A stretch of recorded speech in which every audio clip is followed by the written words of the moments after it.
आंख बंद करके ध्यान कर रहा था।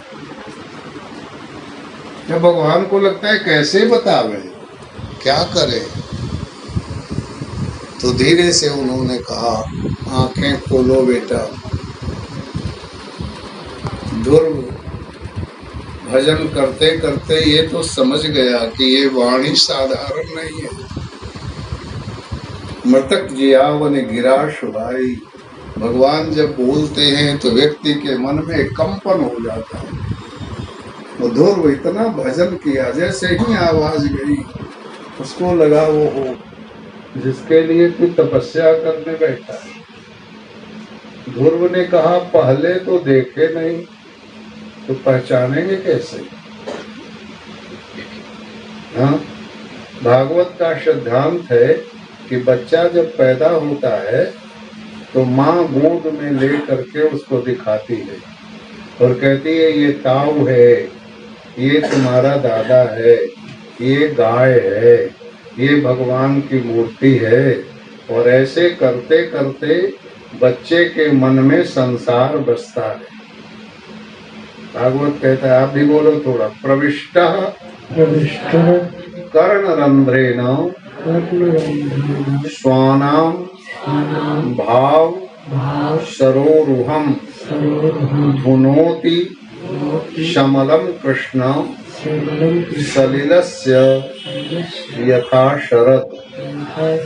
भागवत का बड़ा प्यारा श्लोक है, एक बार और बोलिए। प्रविष्ट कर्णरंध्रेण स्वानाम भाव सरोरुहम धुनोति शमलम कृष्ण सलिलम यथा शरद। कान के छेद से ये कथा का जो कृष्ण है वो शब्द पर चढ़ करके कान के छेद से आपके हृदय में उतर जाएगा। समझ रहे मेरी बात?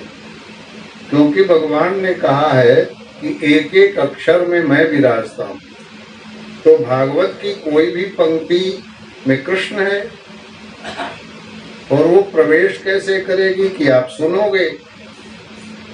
तो शब्द में आरूढ़ हो करके परमात्मा आपके भीतर कान के छेद से प्रवेश कर जाएगा। तुम्हारी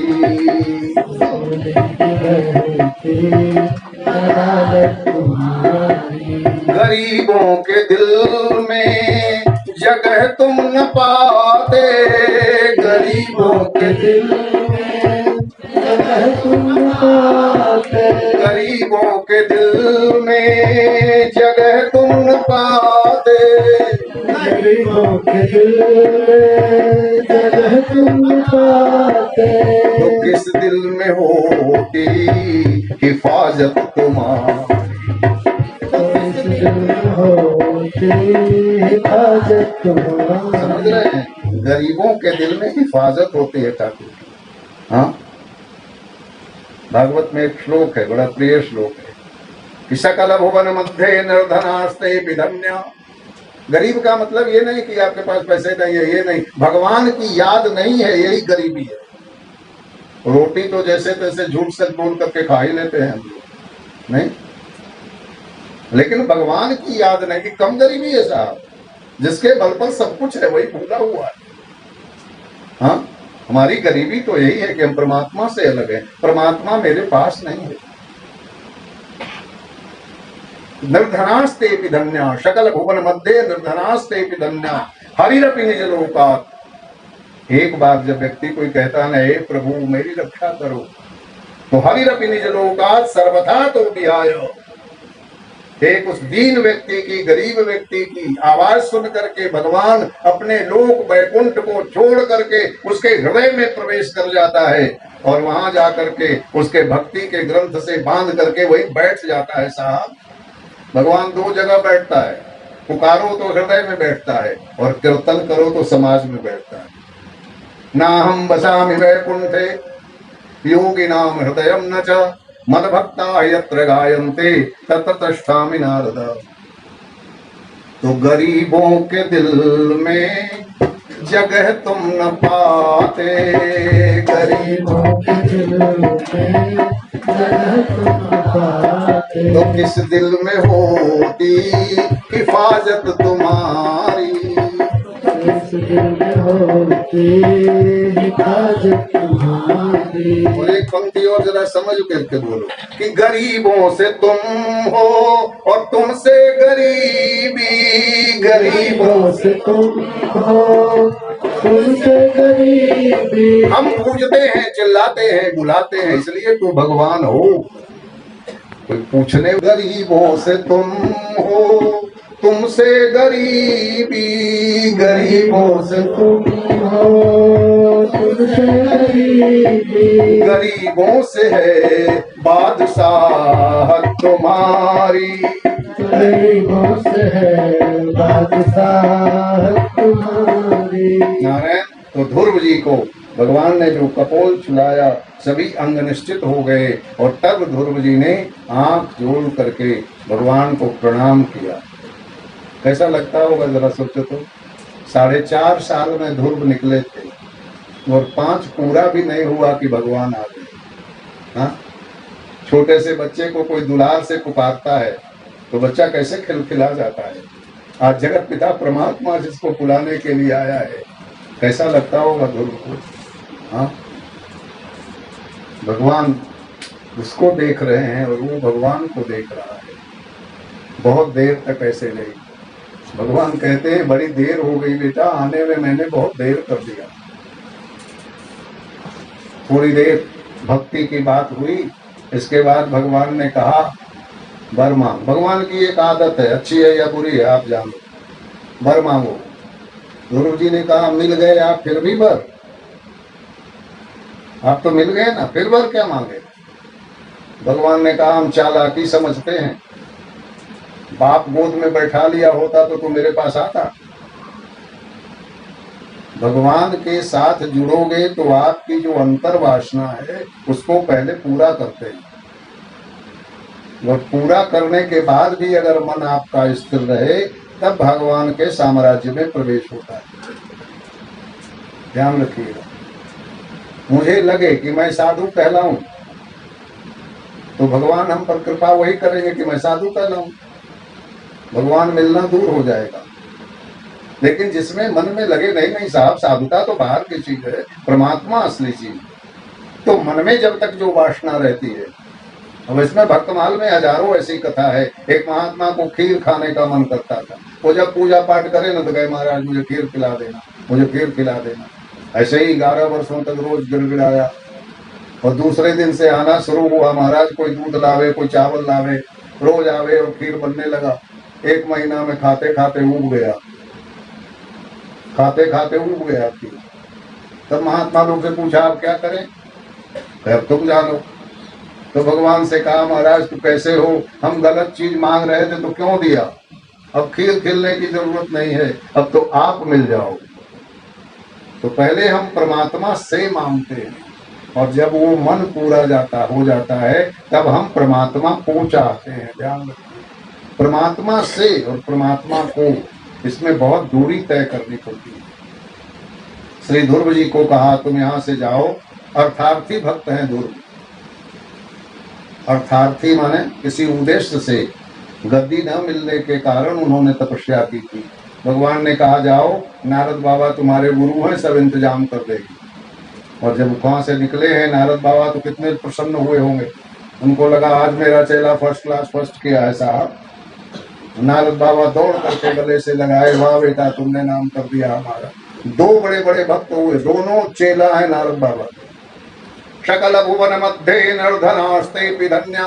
नारायण जयति जगति माया जस्य काया धवस्ते रचन वचन मेकम सर्वथा चाकलय्य ध्रुव पदमपि नीतम ध्रुव पदोयम ध्रुवोयम सकल कुशल पात्रम ब्रह्मपुत्रम नतोस्मि। नारद बाबा को प्रणाम किया गया है कि जिनकी कृपा से ध्रुव जैसे भक्त, प्रहलाद जैसे भक्त के दर्शन हम सबों को हुए। तो ध्रुव जी वहां से लौट करके आए हैं साहब, और सफेद रंग की हथनी पर उत्तानपाद ने उनका स्वागत किया, नगर भ्रमण कराया और गद्दी पर बिठा दिया, राजा बन गए। राजा बन गए तो खूब भगवान का नाम कीर्तन जस सब चलने लगा। और जब ध्रुव जी पूरी प्रसन्नता में थे, उसी समय वो जो उनका जिस माता जी ने डांटा फटकारा था उनको भी बुला करके अपने साथ रख लिया। उनके बेटे का नाम था उत्तम। वो एक रोज चला गया गंधर्वों के घर में, वहां गंधर्वों की स्त्रियों के साथ छेड़छाड़ करने लगा जी, और गंधर्वों ने उत्तम को मार दिया। ध्रुव जी को जब पता चला तो ध्रुव जी गए और गंधर्वों को मारना शुरू किया। देखो, भगवान के दर्शन होने के बाद भी क्रोध आता है। काम क्रोध लोभ मोह अपने ज्ञान से खत्म होता है, भगवत दर्शन से नहीं। ध्रुव जी को क्रोध आया और जब बहुत लोगों को मारने लगे तो मनु जी महाराज सूक्ष्म रूप से आकर बोले, अलम बस बस बेटे, बहुत हो गया, तुमने भगवान की भक्ति की और आज इनको मार रहे हो। बोले मेरे भाई को मारा है। कहा कोई मारता है? मारना जिलाना तो उसके हाथ में है, इसलिए तुम इन सारी चीजों को छोड़ करके भगवान की भक्ति में लगो। मैं कथा लंबा न करके संक्षेप में कहूँ कि एक दिन एक आदमी आया और आकर बोला कि भगवान ने आपके लिए विमान भेजा है। विमान का मतलब ऐसे समझना हो तो आप समझो जैसे आजकल कोई गाड़ी भेज देता है। लोग कहते हैं ऊपर से विमान उतरता है, भगवान जाने। विमान शब्द का अर्थ है विगत मान विमान। आपको मान की प्रतिष्ठा की परवाह न रहे, वही विमान है। आप सोच कर जाओगे कि इनके घर में जाएंगे तो प्रणाम करेंगे, आदर करेंगे, न किया प्रणाम तो दुखी हो जाओगे। ये सोच करके जाओ हमको जाना है, साहब वो प्रणाम करे न करे, हम जा रहे हैं, बैठावे न बैठावे। तो हम पहले से जो आग्रह कर लेते हैं वो पूरा नहीं होता है तो हमको दुख होता है, इसलिए आग्रह न करो। सर्वारंभ परित्यागी, श्री कृष्ण ने 12वें अध्याय गीता में कहा है, सब कुछ प्रारंभ करना ही छोड़ दो, भक्ति का एक लक्षण है। तब कोई आपको प्रणाम भी कर देगा तो अच्छा लगेगा, ना करेगा तो भी अच्छा लगेगा ना। ये भक्ति के सूत्र हैं। और तब फिर भगवान ने, ध्रुव जी ने कहा अच्छा ठहर थोड़ी देर, ठहरो। भगवान गंगा जी स्वर्ग में नहीं है, आ गई यहाँ। तो गंगा स्नान किया ध्रुव जी ने, संतों के पास जा जाकर कहा बाबा भगवान बुलाए। संतों के आंखों में आंसू आए, धन्य है बेटा तुमने इतनी जल्दी परमात्मा को प्राप्त कर लिया।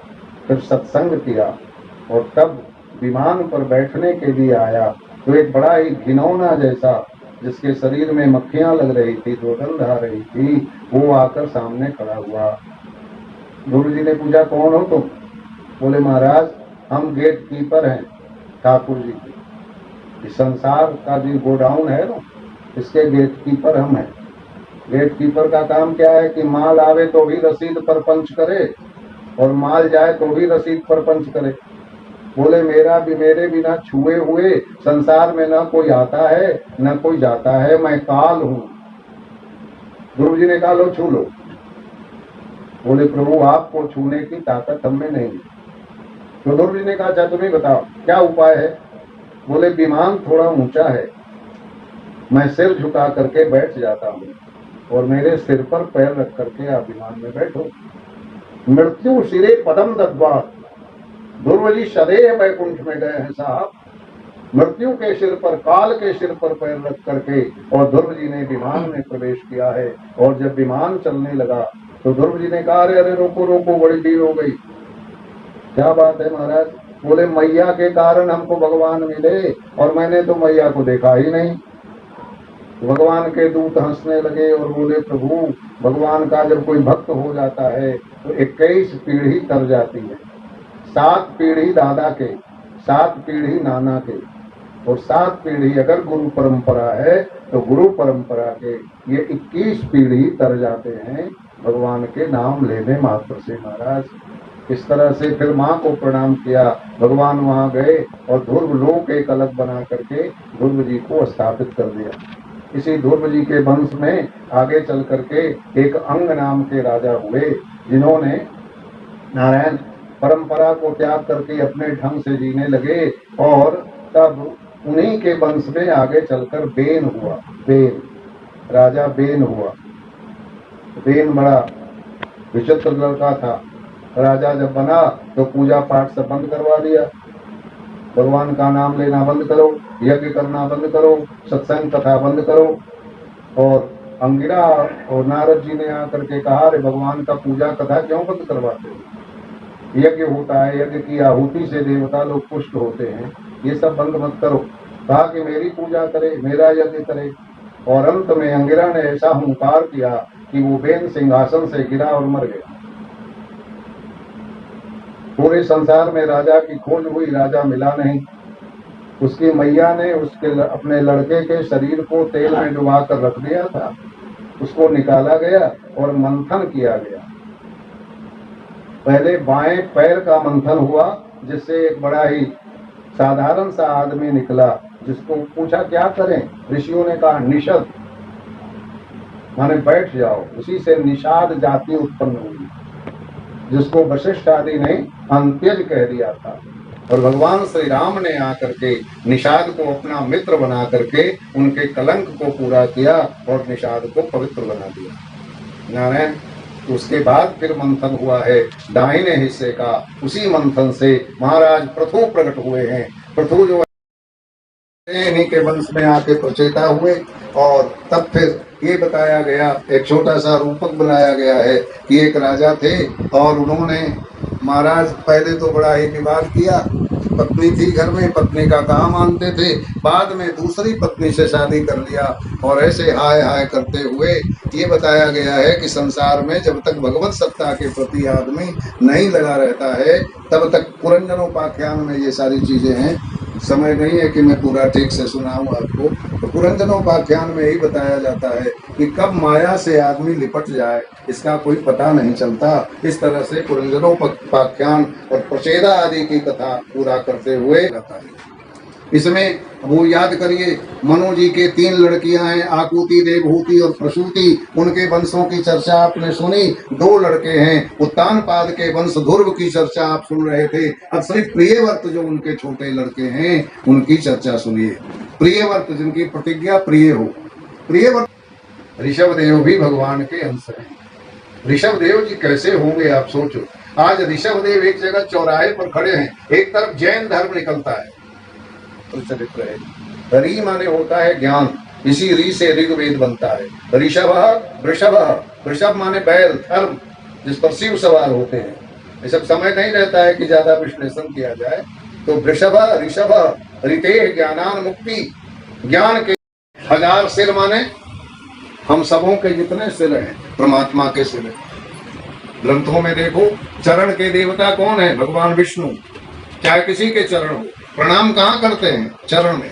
तो व्यक्ति को प्रणाम थोड़े होता है। जिसको भी प्रणाम करते हो, सर्वे प्रणामा केशवम प्रतिगच्छति, क्योंकि चरण के देवता जो हैं चलते चलते श्वास थम जाएगी, चलते चलते श्वास थम जाएगी, चलते चलते समा बुझ जाएगी, जलते जलते समा बुझ जाएगी, जलते जलते दम निकल जाएगा आदमी का, दम निकल जाएगा।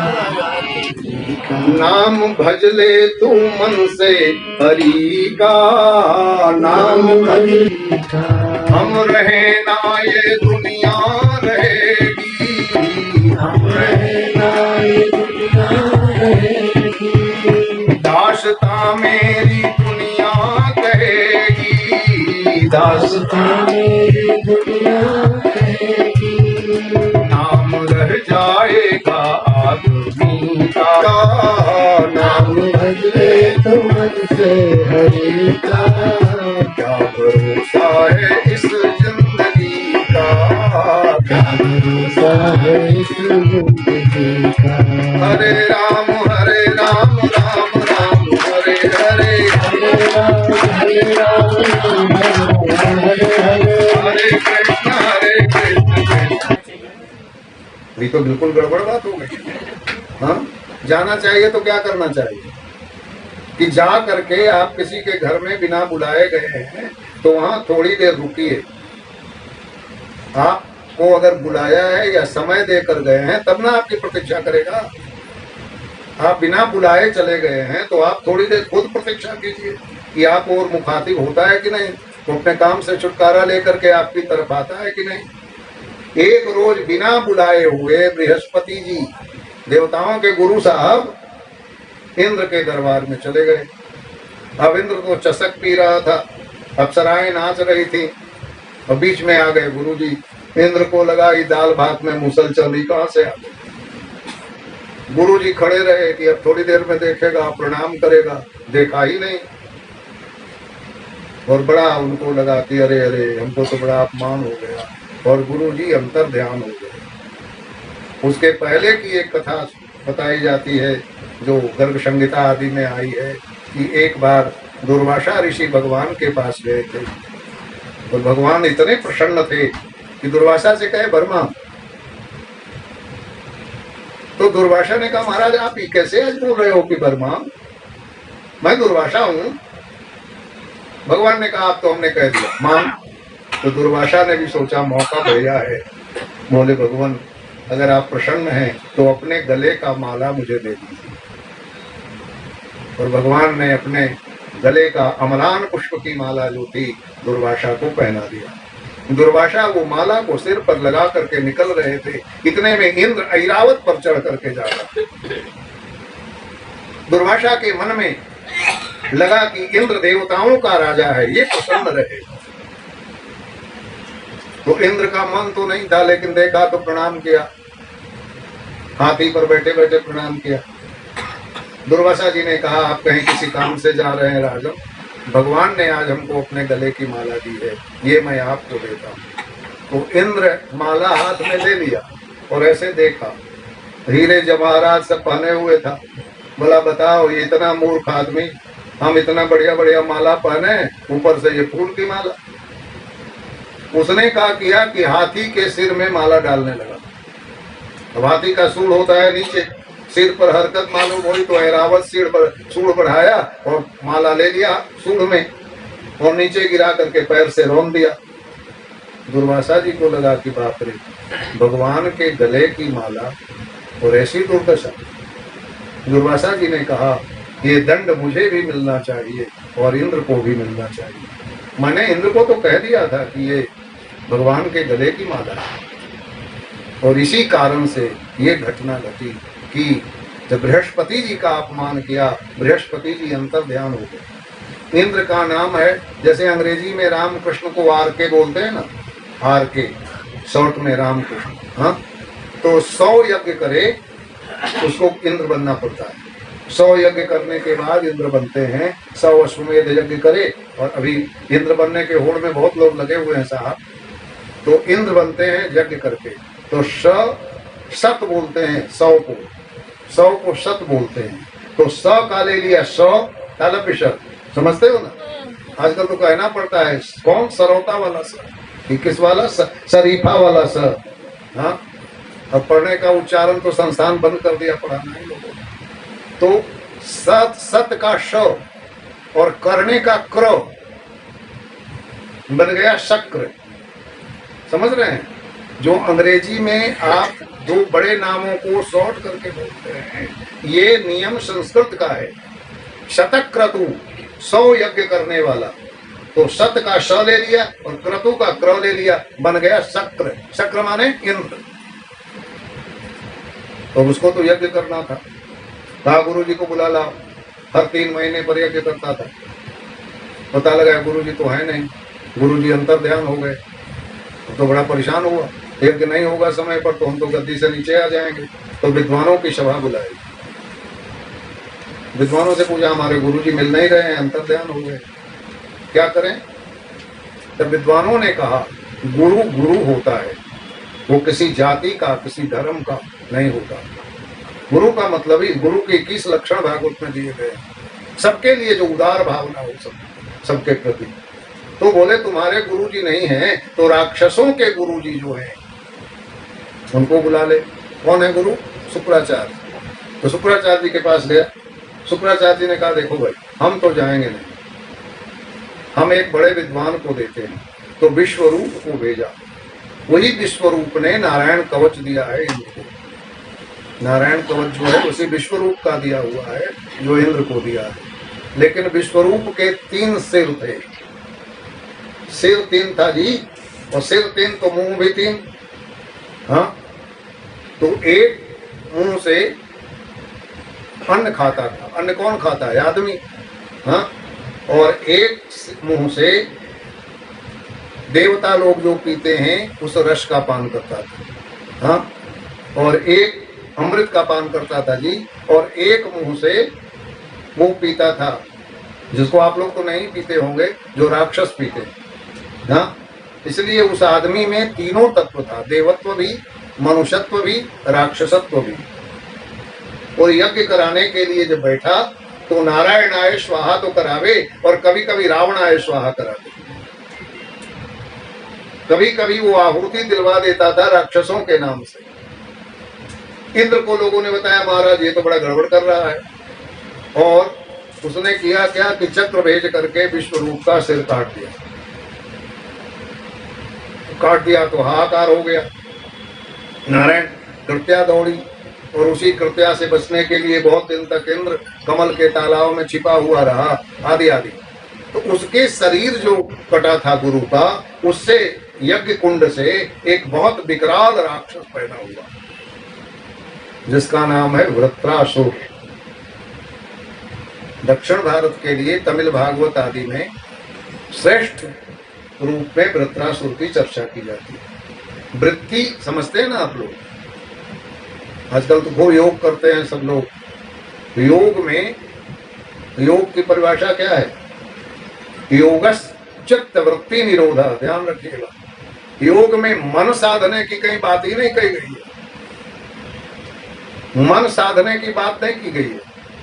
योगस चित्त वृत्ति निरोधा, चित्त की वृत्ति का जो निरोध करे वो योग है।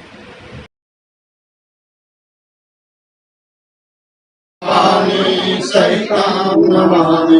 श्री भागवत भगवान की है आरती, पापियों को पाप से तारती। श्री भागवत भगवान की है आरती, पापियों को पाप से तारती। हे अमर ग्रंथ है, मोक्ष पंथ है, पंच वेद निराला, ज्योति जगाने वाला।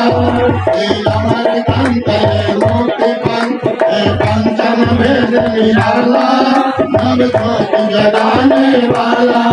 हरि नाम यही हरि नाम यही, हरि नाम यही हरि नाम यही। लगने मंगल की आरती, पापियों को पाप से तारती। श्री भागवत भगवान की है आरती, पापियों को पाप से तारती। श्री भागवत भगवान की है आरती, पापियों को पाप से तारती। हे शांति देते पावन पुण्य पापों को मिटाने वाला, हरि गुण सिखाने वाला। हे शांति देते पावन पुण्य पापों को मिटाने वाला, हरि गुण सिखाने वाला।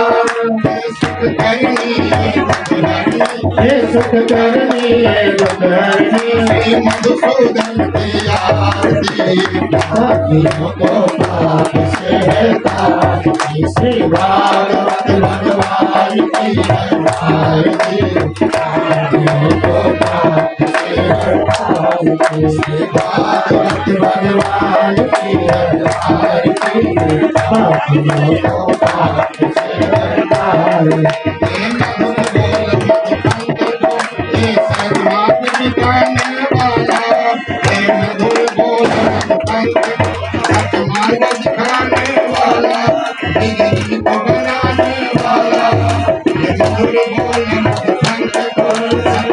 दिखाने वाला, बिजली को बनाने वाला। श्री राम यही घनश्याम यही, श्री राम यही घनश्याम यही। प्रभु की महिमा की आरती, पापियों को पाप से तारती। श्री भागवत भगवान की आरती, पापियों को पाप से निकालते। श्री भागवत भगवान की है आरती, पापियों को पाप से निकालते। कर्पूर गौरव करुणावतारम संसार सारम भगवंतम सदा वसंतम हृदय महारानी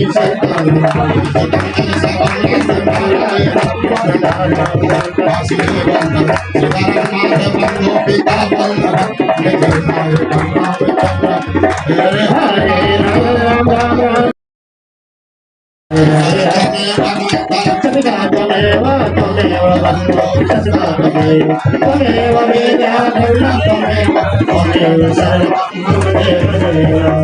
ओम निर्दिग्धानि पदरन्ति श्रीकालहस्तानि दण्डिनः दीर्घार्धं सहस्रयोजनैव धन्वानि जन्मसि आराधितं जलेन शीतलं कर्णं देवताभिवन्दनं महात्माभिवन्दनं ओम देवो शान्तिरन्तरिक्षं शान्तिः पृथिवी शान्तिरापः शान्तिर्योगदयः शान्तिः वनस्पतयः शान्तिर्विश्वे देवाः शान्ति ब्रह्म शान्तिः सर्वगुण शान्तिः शान्तिरेव शान्तिः सामा शान्तिरेधि ओम सर्वांश शान्ति भवतु ओम जनेन जन्मय जन्तदेवासानि सर्वाणि प्रथमान्यासन्नः हे हमाकं महिमानः सदन्ययुग पूर्वे साभ्याः सन्ति देवाः।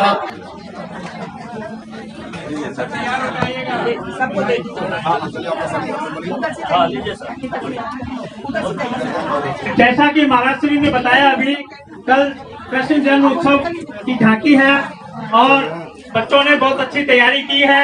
मैं समझता हूं कि आप लोग भी सब आकर के उसका आनंद लेंगे और कल घड़ी देखना बंद कर देंगे।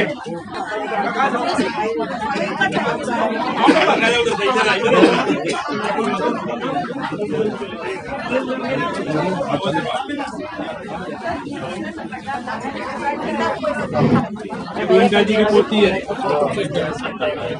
आपका उधर खिंचा गया फोटो, आपका आ गया इधर।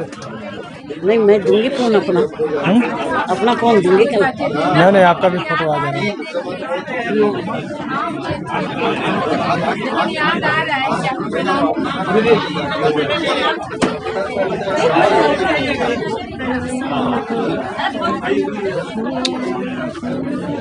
वहाँ कॉर्नर में उस साइड में कुर्सी चेयर जहाँ लगा ना वहाँ इसी थे। हाँ, वो आंटी के पीछे चलती है वहाँ